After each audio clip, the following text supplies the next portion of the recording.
You ever have one of those mornings where your coffee tastes weird, not because of the coffee, but because something's off in your gut? Yeah. That was me, staring at my phone at 7:42 a.m., halfway through my first cup, when I saw her post. A big smiling picture of us, me and my fiancée, Emily, captioned. Making my man take a loyalty test before the wedding? If he loves me, he's got nothing to hide. With hashtags like hashtag trustbutverify, hashtag smartbride, hashtag nolizone. And, 1,000 likes. So, let me back up a bit. I'm Ethan Hale, 32, work in HVAC installations, nothing glamorous, but it pays good, steady work. Emily, she's 28, runs a small salon here in Franklin, Tennessee. We've been together 3 years, engaged for 8 months, wedding set for November. Venue booked, deposits paid, families hyped. And now she's announcing to the entire internet that I'm taking some kind of loyalty test? At first, I thought it was a joke. Then I saw the comments. Yas queen, no secrets. If he's loyal, he won't mind proving it. Smart girl, wish I'd done that before I got married. You ever feel your face get hot, even when you're not angry yet? That was me. Half confusion, half embarrassment, half. What the hell? So I screenshot it. Texted her. Hey we need to talk about your post. She replies almost immediately. About what? The loyalty test? It's just a trend, babe. Don't overthink. Now, I don't know if you've ever been gaslit before you've even said anything, but it's a special kind of magic. I texted back. You didn't ask me. You just posted it to everyone we know. And she goes. Because I knew you'd overreact. It's cute. It's just for fun. If you've got nothing to hide, it's no big deal. If you've got nothing to hide. Man, those 6 words hit like a punch to the ribs. So I took a long breath, put the phone down, and thought. Then I typed. Cool. You first. Now, this next part. I'll admit, I was being a little petty. But petty with a purpose.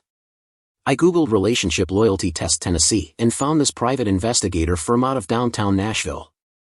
They do polygraphs, surveillance, digital forensics, basically, if you've got trust issues, they'll sell you proof. I called them up, said. Hey, how much for a standard relationship test? Guy says. $400 a session. I go. Book 2. One for my fiancée, one for me. She goes first. Boom. Done. Non-refundable deposit. Then, I commented under her post, because hey, she started this in public. Great idea, babe.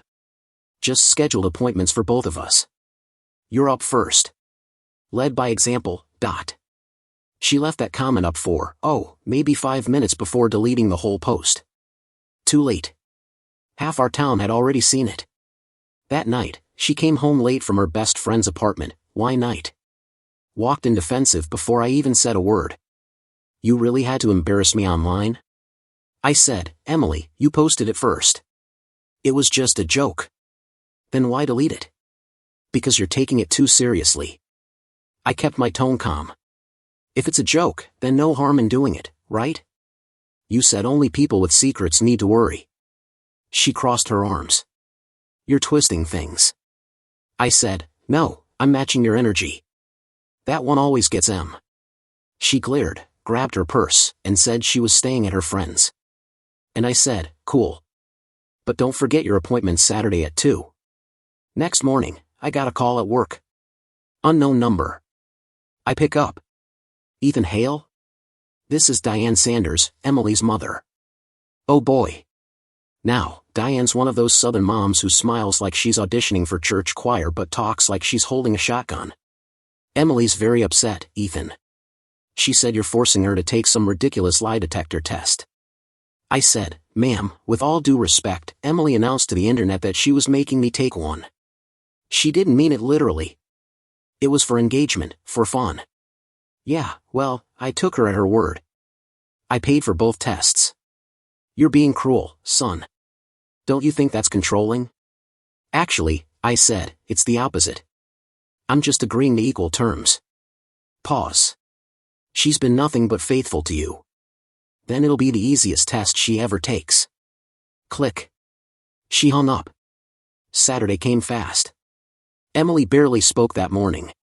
Said she had a stomachache. I told her we could reschedule, but I wouldn't cancel mine, and if she backed out, I'd be letting people know who refused the trust test first. We drove downtown in silence. The testing place was tucked between a bail bonds office and a vape shop, real romantic spot. Inside was this older guy named Paul Daniels, ex-cop turned examiner. He explained the process, how the sensors worked, how questions were chosen. He asked if I'd like to submit any questions in advance. Oh, you bet I did. 5 questions. Have you been sexually intimate with anyone else since we started dating? Have you lied to Ethan about where you were or who you were with? Have you hidden any major financial secrets? Have you flirted with or had feelings for someone else during the relationship? Is there anything you're currently hiding that could affect your marriage? Paul nodded like he'd seen this movie before. Emily rolled her eyes but signed the consent form. Then she went into the testing room. Now, if you've never waited outside a lie detector test for 2 hours, let me tell you, it's a special kind of purgatory. You start pacing. Checking your phone. Then wondering if you're crazy for even agreeing to this. But then, the door opened. Paul called me into his office. He sat down, steepled his fingers, and said, "Mr. Hale, I need to be direct with you. Your fiancée showed significant deceptive responses on multiple questions." My stomach dropped. "Which ones?" He slid the paper across the desk. "The one about intimacy with others, red line through it. The one about lying about whereabouts, red again. And hiding something that could affect your marriage? Big, bold deception in caps." He said, "Now, these aren't 100% accurate, but the pattern's clear. I'd recommend a conversation." I thanked him, paid the rest of the fee, and walked out to find Emily in the lobby, pale as chalk. I said quietly, "Let's go home." We got into the truck. Drove 10 minutes in silence before she broke. "Those machines aren't reliable, Ethan." I told the truth. "Emily," I said softly, "just tell me." Long pause. Then she said the words that turned my world upside down. "It was just once." "Okay, twice. But it was before you proposed. You know that feeling where the world slows down, but your heartbeat goes double time?" "Yeah, that." "Who?" She hesitated. "You don't know him. Try me. Derek. From the salon. He helped me set up the business. It was before we got engaged." It didn't mean anything. Didn't mean anything. That's what people say when they know it meant everything. When we pulled into the driveway, I didn't yell. Didn't slam doors. Just said, "I'm canceling the wedding." She gasped. "You can't. Everything's paid for. People are coming from out of town. Should have thought about that before you slept with someone else. You're overreacting." I turned to her and said the line that's been burned into my brain ever since. "You wanted a loyalty test. You got one. You just didn't like the result." She started sobbing. I walked inside, shut the door, and for the first time in 3 years, the house was quiet. Small towns don't need a news van to go viral. They've got coffee counters, church pews, and group chats where your name shows up before you've even taken your first bite of a biscuit. By Sunday morning, I wasn't Ethan who cancels weddings. I was Ethan who failed the loyalty test. Funny thing, though, I hadn't even taken one. Yet. So, quick reset, I'm Ethan Hale. I told my fiancée Emily the wedding was off after her loyalty test blew up in her face and she confessed to sleeping with Derek, the salon guy, twice, before I proposed. She cried. I canceled. I slept on the couch even though it was my house. Not because I had to, because I needed a place where I could keep the TV on low and remind my brain that other stories exist. At 7:10 a.m., my phone buzzed like a hornet nest. Mason, my brother. "Hey. You okay?" Define okay. "Ma says she heard at church that you cheated and made Em take the test to cover it." "What?" "Diane's telling folks you pressured her daughter and then ran away from the result. I canceled the wedding because she failed. Do you want me to tell Mom?" "Please. And tell Mom to tell anybody else who asks to text me, because I'm not playing telephone."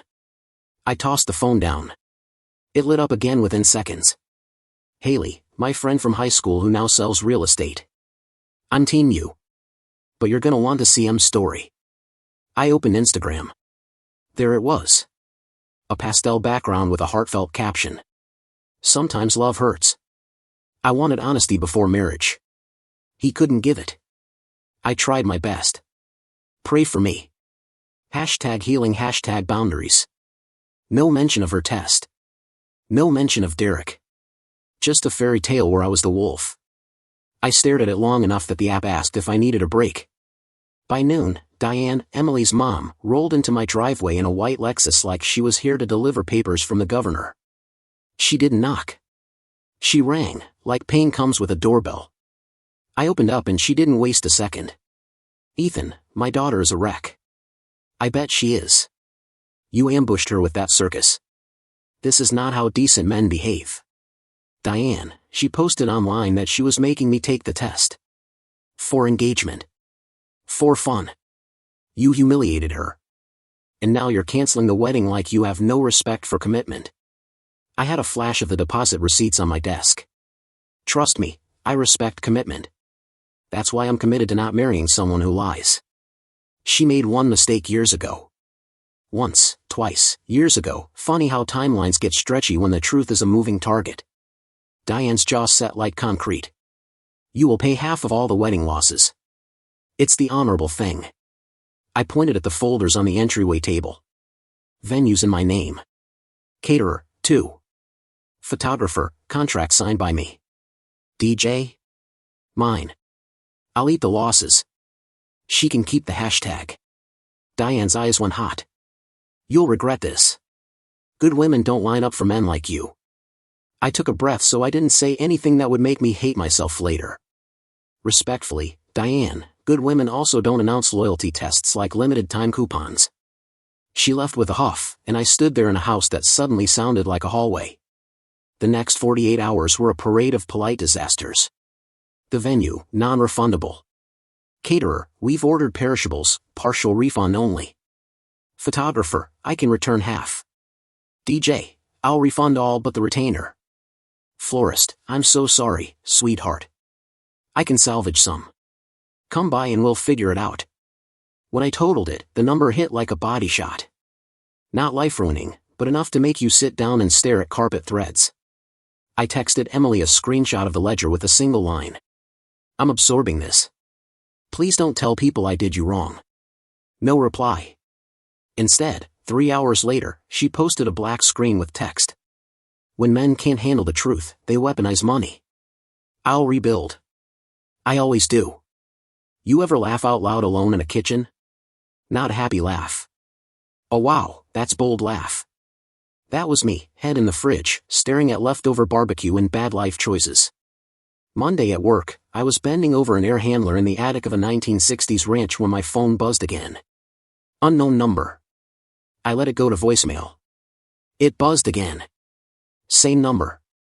I climbed down, bumped my head, said some words you don't say in front of toddlers, and answered. "Ethan? It's Derek." I went quiet. A robin was chirping outside like this was all very wholesome. I just wanted to, "Look, man, I heard about the wedding." "You heard about it?" "I'm sorry." "About everything." "She told me you guys were casual back then. That it wasn't serious." "I wouldn't have." "You did it twice." I know. She said you were on a break the second time." I believed her. There was a long silence. He sounded like somebody who just realized the oven had been on for 3 years. "My girlfriend doesn't know," he added. "Then I'd tell her. Because your name is being passed around like a party favor." He swallowed. "Are you going to say anything public?" "Me? No. But small towns have ears. And M's doing plenty of monologuing." "I'm sorry," he said again. "And, look, maybe this doesn't matter, but I think it wasn't just twice." I froze. "Come again?" She was real friendly with a rep from the product distributor. And there was a bartending guy from the pop-up last spring, I think. I don't have proof, just vibes. Things I saw. I should have said something then. I felt the attic heat without being in the attic. "You should have said a lot of things, Derek." "Yeah." He exhaled. "I'm sorry, man. We hung up and I stared at a spot on the wall until my coworker Luis yelled from the truck, "You alive up there, country?" Barely. That afternoon, Paul Daniels, the polygraph examiner, called. "Mr. Hale? Just checking, do you still want your Tuesday slot?" I'd forgotten I had one. The part of me that likes clean floors wanted to take it. Not because I owed Emily anything, because I wanted noise cancelled out by proof. "Yes," I said. "I'll be there." "Understood. And, off the record? You handled Saturday with a lot of grace." "Thanks," I said, and hung up feeling exactly zero grace. I didn't tell anybody. I just showed up Tuesday, 1:50 p.m., baseball cap low, head lower. Paul ran the questions. I told the truth. 2 hours later, he sat me down and said, "No signs of deception." It didn't feel like triumph. It felt like washing a dish that wasn't yours. I sent Emily a very short text. I took mine. Passed. Please stop implying I cheated. 3 dots appeared. Disappeared. Appeared again. No reply. By Thursday, the story had seeped into everywhere that sold fried food. The clerk at Henderson's Quick Stop gave me the sort of smile people reserve for roadkill and casseroles. 2 guys from the high school booster club gave me the nod you give a veteran and a sinner at the same time. A stranger in line leaned forward. "You that loyalty test boy?" I wanted to say no. That would be me. "You're right to stand your ground." He jabbed a thumb at the headline on his phone. Women use the internet like a courtroom nowadays. I smiled politely and bought my Gatorade. When I got to my truck, a new DM pinged. Unknown account. No profile pic. You don't know me. But you should check the salon's Google reviews from last November. Also, look up Cumberland Beauty Supply invoices. There's a name you'll recognize. I clicked their profile. 0 posts. Joined yesterday. Who is this? I typed. No answer. I wasn't going to go full detective, but let's not pretend curiosity isn't a drug. I typed Emily Salon Franklin, Tennessee November reviews and scrolled. Buried between "Love my blowout" and "She's the sweetest," there was a 3-star review from a Clara M. Owner forgot my appointment twice. She was there but busy with a rep, I think. Didn't appreciate how personal they were getting while I waited. Felt unprofessional. I kept digging. Cumberland Beauty Supply, yeah, that's the big distributor. The invoices weren't public, obviously. But I remembered that Emily kept a binder for write-offs in the office desk, a big blue thing with plastic sleeves and those ultra-neat sticky tabs that scream "I got this." I sat with that thought for a full minute like it was a hot pan. Then I unlocked the office and opened the bottom drawer. There it was. Blue binder. Receipts and invoices, front to back, by month. November. 3 invoices from Cumberland. Signed off by D. Klein. Derek's last name is Klein. But that wasn't the weird part. The weird part was the handwritten note clipped to a December invoice. "Thanks for covering, OU1. E." I didn't need a PhD to know that covering is the kind of word people use when math and moral inventory don't match. I called Haley. She's equal parts nosy and helpful, God's perfect instrument in times of petty chaos. "Haley," I said, "this is going to sound dumb, but what's the nicest way to ask, hey, is my ex-fiancée's supply rep more than a supply rep?" She laughed so hard she choked. Bring that binder to my office. Now." Haley's office smells like coffee and earnest ambition. She closed the window blinds like we were plotting a heist, spread the binder out, and clicked her pen like a gavel. "Okay," she said, "here's what I see. Derek signed off on these. But this December note," she squinted. "This isn't Derek's handwriting. This looks like Emily's handwriting, thanking someone else." "Who?" Haley tapped her chin.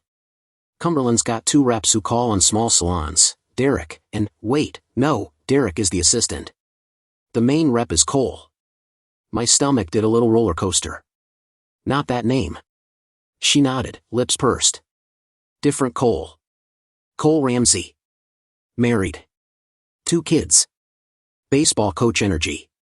I sold their house when they moved up from Murfreesboro." I sat back. "Haley." She held up a finger and started typing. Within 15 seconds, she had a spreadsheet with every Cumberland delivery that matched Emily's binders. Look at the drop times, she said. Tuesday afternoons. Friday mornings, and, Thanksgiving week, a Wednesday late drop. He's not supposed to do that unless the client begs. I swallowed. So what are we implying? Haley exhaled. We're not implying anything. We're noticing a pattern. And if I were you, I'd stop at noticing. Do not play detective with a married sales rep and a woman who is posting vague quotes like she's auditioning for a country song. I wasn't planning to, I lied. She put a hand on my arm. I know you want the truth to line up straight. But sometimes it's spaghetti. You got your answer Saturday. Everything else is seasoning. I nodded. Thanks, H.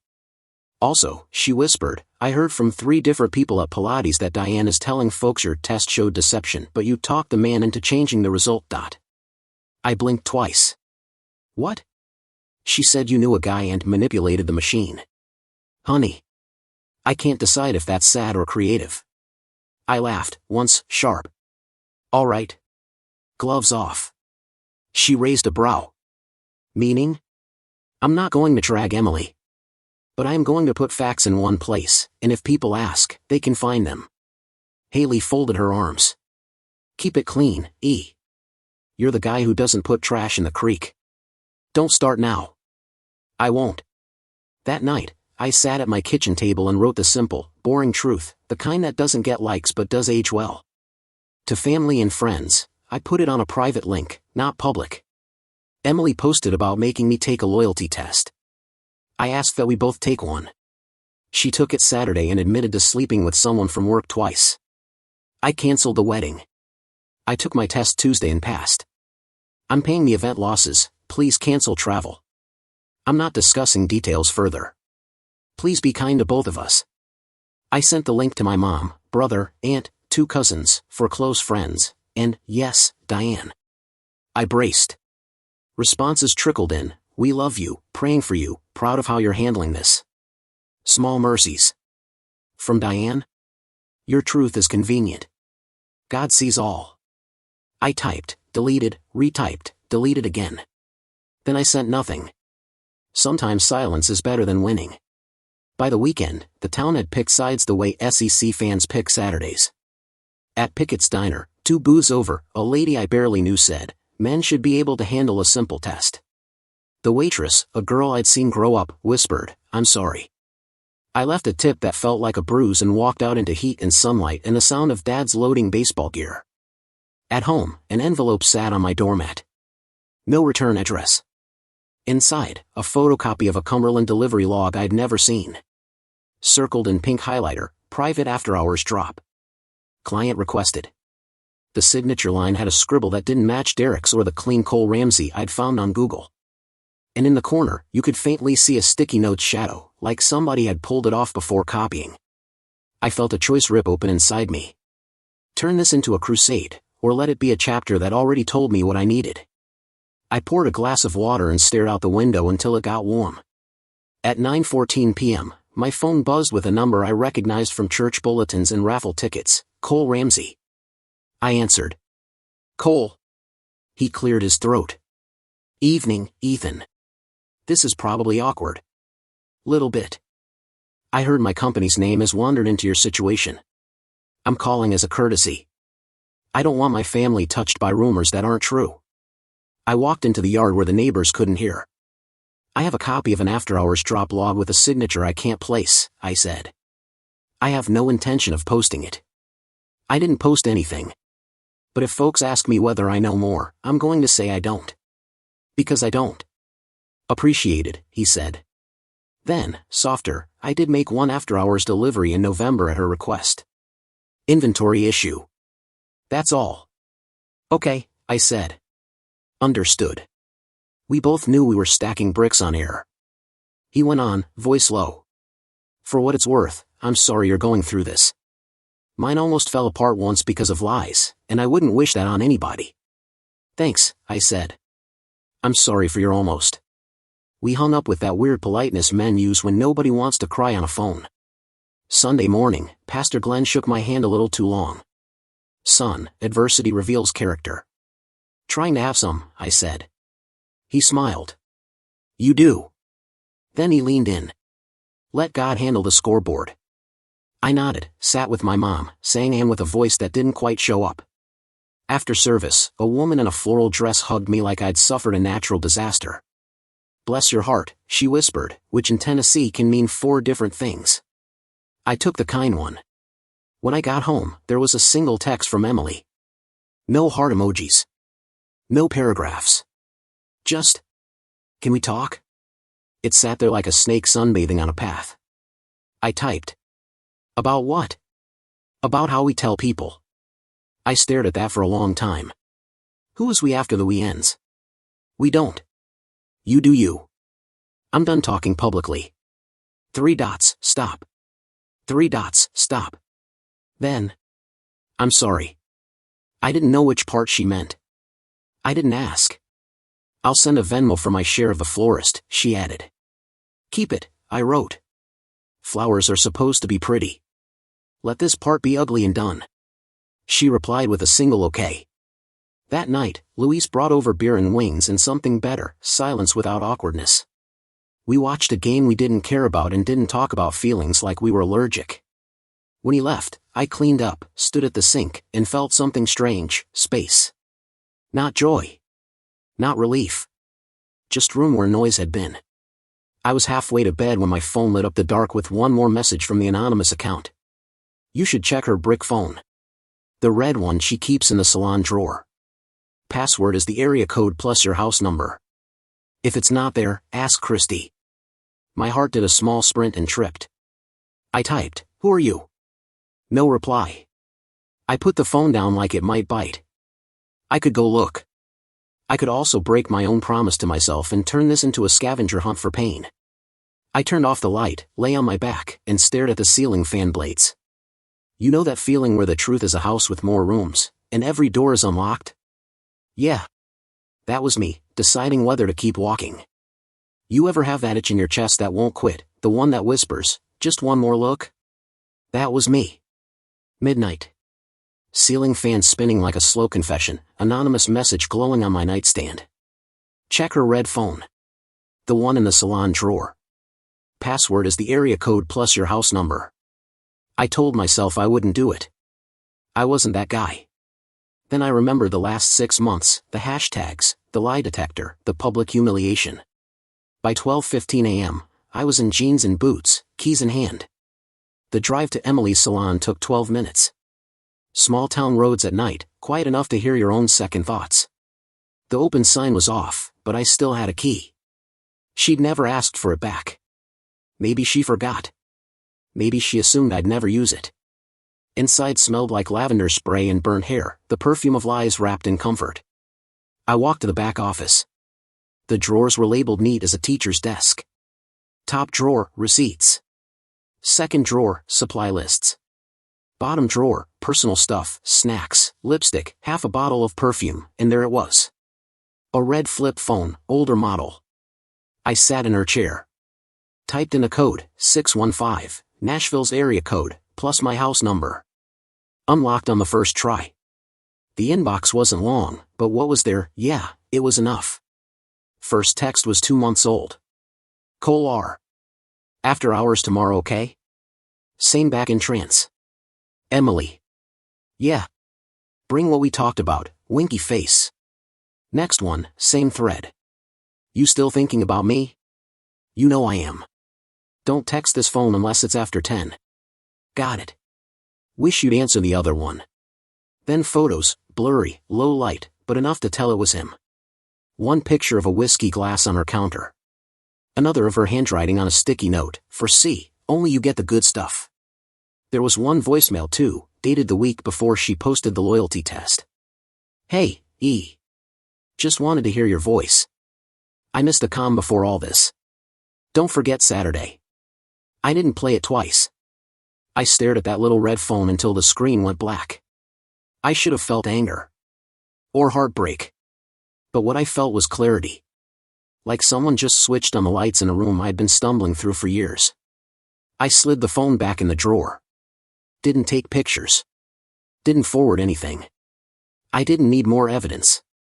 I already had all the truth I could live with. Before leaving, I left a sticky note of my own. You wanted honesty. You've got it now. Lock the door. Drop the key through the mail slot. On the way home, the radio played some old country song about how love's supposed to hurt a little. I laughed once, hard, empty, and turned it off. Next morning, my phone buzzed. Christy, Emily's coworker at the salon. Hey, can we talk? We met at a diner halfway between our houses. She looked nervous, the kind of nervous that means someone's been holding a secret too long. She ordered black coffee, then whispered. You found the phone, didn't you? I didn't say anything. I didn't tell her, you know. I'm the one who sent the message. I'm sorry. That stopped me cold. Why? She stirred her coffee like she could dissolve guilt and sugar. Because she wasn't going to stop lying. She'd tell everyone you were controlling, but she was the one sneaking around. It wasn't just Derek or Cole. She met another guy through that distributor conference in Memphis. She'd brag about it to her friend circle after too much wine. Why not tell me sooner? I tried. She blocked my number when I called her out. Then she started saying I was jealous. She looked me dead in the eyes. I figured if anyone deserved the truth, it was you. That phone was her safety net. She kept it hidden from her main line so you'd never see the messages. I exhaled slow. I don't know whether to thank you or curse you. I get it, she said. But at least now you know she wasn't crazy because you made her that way. She was crazy because she thought she could hide forever. We sat in silence for a minute, both watching a family at the next booth laugh over pancakes. I envied how easy it looked, trust, unspoken, taken for granted. That evening, I drove to my mom's house. I hadn't seen her since all this started. She poured sweet tea like it was medicine. You look tired, baby. I am. You going to tell me what really happened? I did. Not every detail, but enough. The test. The cheating. The red phone.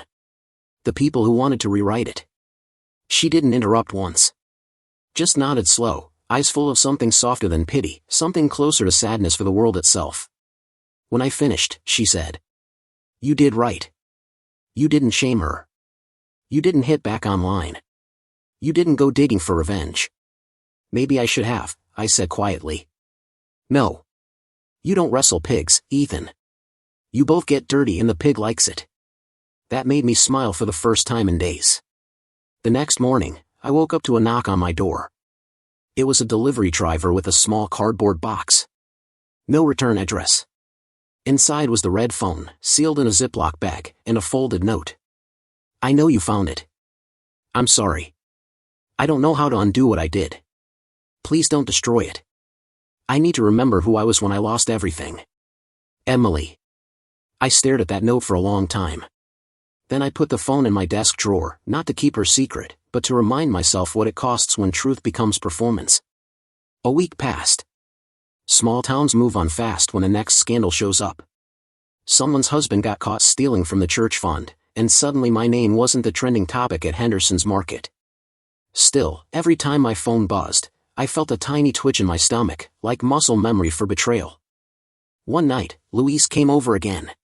We grilled steaks, drank beer, watched the Titans lose another game. Halfway through, he looked over and said, You seem quieter. Just done fighting ghosts. You gonna date again? Not for a while. He nodded. You ever notice the quiet after a storm is the only part you actually hear your own thoughts? Yeah, I said. And it's scary how loud they are. 2 days later, Christy texted again. She's checking herself into a therapy center. Her mom's blaming you. Just thought you should know. I didn't reply. Not because I didn't care, but because I finally understood something. Closure doesn't come from answers. It comes from deciding you don't need any more questions. I walked out to the pasture behind my house. The sun was setting, painting the sky the color of rust and forgiveness. For the first time in months, I felt peace, not because everything was fixed, but because I'd stopped trying to fix someone else's mess. That night, I sat at the same table where she once showed me ring catalogs. I wrote one last message to myself in a notebook. Don't confuse loyalty with blindness. Love shouldn't need a test. Then I closed the book, shut off my phone, and let the silence stay. There's a kind of quiet that doesn't feel peaceful, it just feels empty. That's what my house became after Emily left. No perfume in the hallway, no hair ties on the bathroom counter, no second toothbrush leaning against mine. Just stillness. The weird part? I got used to it faster than I thought I would. A week after the red phone showed up, I packed all her leftover stuff, makeup, sweaters, that jar of bath salts she never opened, into a single box. I dropped it off at her mom's front porch. Didn't ring the bell. Didn't tape a note. When I got home, there was only one thing left on the kitchen counter, the wedding invitation magnet we'd mailed to family months ago. I peeled it off the fridge and tossed it into the trash. The sound it made, small and final, was the closest thing to closure I was going to get. The next few weeks were a slow rebuild. Work filled the days, but nights still hit heavy. I'd catch myself checking my phone for messages that weren't coming. Every time I drove past her salon, I felt that same pinch in my chest. But each day, it hurt a little less. One afternoon, I was replacing an air filter for a regular client when she asked, "You the boy who called off the wedding?" "Yeah," I said, half laughing. "Guess that's me now." She nodded, serious. Better a broken engagement than a broken marriage. It sounded like something people say to make you feel better. But that night, those words stuck. She was right. Sometimes leaving is the only way to stay whole. By the end of the month, the gossip finally started to die down. People had new stories to tell, someone's cousin got arrested, a restaurant changed ownership, life moved on. And then, out of nowhere, I got a letter. No return address, but the handwriting was familiar. It read, "Ethan, I don't expect forgiveness. I just need to tell you that I'm sorry for everything. For humiliating you online, for lying, for pretending I was the victim. I've been in therapy, and I finally understand how much I hurt you, and myself. You were the one person who always told the truth, and I twisted that against you. You didn't deserve any of it. I'm not asking you to reply. I just hope someday you'll think of me as someone who learned, even if it was too late. Emily." I read it 3 times. Then folded it carefully and put it back in the envelope. I didn't feel rage, or even sadness. Just acceptance. Maybe she meant it. Maybe she didn't. Either way, it didn't change what had happened. I wasn't the same person who'd sat in that truck outside the polygraph office, begging for an explanation. I didn't need one anymore. That weekend, I drove to my brother's place for a barbecue. It was the first time I'd been around people in a while without feeling like the broken half of a couple. Mason handed me a beer and said, "You look lighter. Guess that's what happens when you stop carrying someone else's lies." He grinned. "You think you'll date again?" I thought about it. The truth was, I didn't know. "Someday," I said. "But this time, I'll make sure trust isn't a word we have to prove." We clinked bottles, and for the first time in months, I actually laughed. A real laugh, the kind that feels like air coming back into your lungs. A few days later, I ran into Christy outside the grocery store. She looked relieved when she saw me. "Hey, I heard about the letter. Emily told me she mailed it." "I got it," I said. "She's working on herself." "That's good. You okay?" "I'm getting there." She nodded, hesitating. "For what it's worth, you handled all of this better than anyone I know would have." "Maybe," I said. "Or maybe I just got tired of trying to win arguments that don't have endings." She smiled. "That's wisdom talking." Maybe it was. The following Sunday, I went fishing with my dad. He's a quiet man, says more in 5 words than most people do in 50. We sat there with the rods out, sun coming up over the lake, water flat as glass. After a while, he said, "Heard you got a letter." "Yeah." He nodded. "You answer it?" "No." He reeled in slow, quiet, then said, "Good. Some things don't need a response." We sat like that for a long time, no noise but birds and the soft pull of the reel. And somewhere between the ripples and the silence, I realized I wasn't angry anymore. Not even a little. That's when I knew I'd finally let it go. A few months later, Haley convinced me to start using the dating apps again. I wasn't sure I was ready, but she said, "You don't have to find someone. Just remind yourself that you can." So I did. Slowly. Carefully. No rush, no expectations. One night, I matched with someone named Laura. She was a nurse, divorced, honest about it. Her first message said, "I'm not looking for perfect. Just someone who's done pretending." I smiled. Maybe the world still had a little good timing left in it. Sometimes, I still think about that day, her Instagram post, the caption that started it all. "If he loves me, he has nothing to hide." It's almost funny now. Because love isn't about hiding or proving. It's about choosing. Choosing to trust, to believe, to show up every day even when you could walk away. And if you can't do that, no test in the world will save you. 6 months after everything ended, I sold the old engagement ring back to the jeweler. They gave me about half of what I'd paid. I used the money to buy a second-hand boat. Every weekend, I take it out on the lake. Some mornings, I just sit there, coffee in hand, watching the sunrise. The air's cool, the water quiet, and I can finally breathe without thinking about what she's hiding or saying. I still keep the red phone in my desk. Not out of nostalgia, but as a reminder. A reminder that peace costs something, and sometimes the price is walking away before the fire spreads. Looking back, I don't regret pushing for the truth. I regret thinking I needed her honesty to have my own. Now, when people ask what happened, I tell them this. She wanted a loyalty test. I gave her one. But the real test wasn't hers, it was mine. And I passed. Not because I was perfect, but because I finally learned when to stop proving I am.